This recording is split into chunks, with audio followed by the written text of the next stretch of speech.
La page est tournée, mais reste quelques regrets. Si est désormais sur la glace que l'ex-patineuse française va devoir digérer son histoire. Dans son ouvrage Un si long silence, publié en 2020, Sarah Abitbol avait dévoilé avoir été abusée sexuellement par son entraîneur lorsqu'elle était adolescente.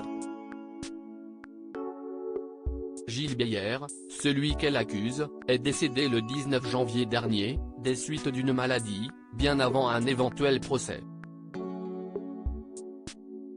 Au Parisien, Sarah Abitbol confie « J'aurais aimé qu'il soit jugé, mais Dieu en a décidé autrement ». Sur la glace, Sarah Abitbol a décidé d'utiliser son histoire pour élaborer 2 numéros très personnels, 2 tableaux sur le thème de l'emprise et de la libération de la parole, qui évoquent son histoire. La patineuse, qui vit aujourd'hui en Floride, aux États-Unis, compte aussi sur cette tournée pour que ses souvenirs deviennent moins douloureux. Je ne me sens plus coupable, ni honteuse, dit Sarah Abitbol qui avoue avoir terminé récemment sa psychothérapie. Les souvenirs ont refait surface bien plus tard. Sarah Abitbol a mis extrêmement longtemps à se souvenir du traumatisme. Le 8 décembre 2022, sur le plateau de Ça commence aujourd'hui, elle a raconté à Faustine Bollaert, et ses invités Philippe Candeloro et Jarry, comment tout lui est revenu. C'était un soir, alors qu'elle était dans sa chambre avec son fiancé.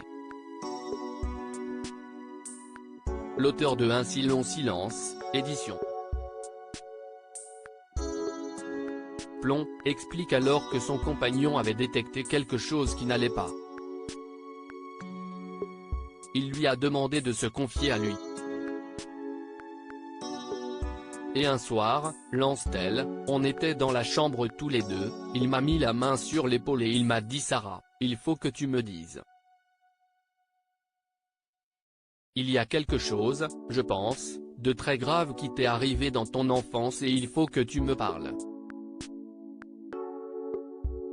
Tous les souvenirs de Sarah Abitbol ont refait surface, et là, j'ai un flash, dit-elle bouleversée. Elle insiste, j'ai un flash sur ses 11 ans d'amnésie. Et là je revois mon entraîneur assis sur mon lit, me dire tu trouves pas bizarre que je sois assis là? C'est un secret, t'inquiète pas. Lorsque l'ex-sportive de haut niveau s'est mise à pleurer toutes les larmes de son corps, je suis allé vomir, tout de suite, vomir tout ce mal-être et c'est venu comme une bombe atomique en moi, lâche-t-elle essoufflée par l'émotion. Et c'est revenu petit à petit.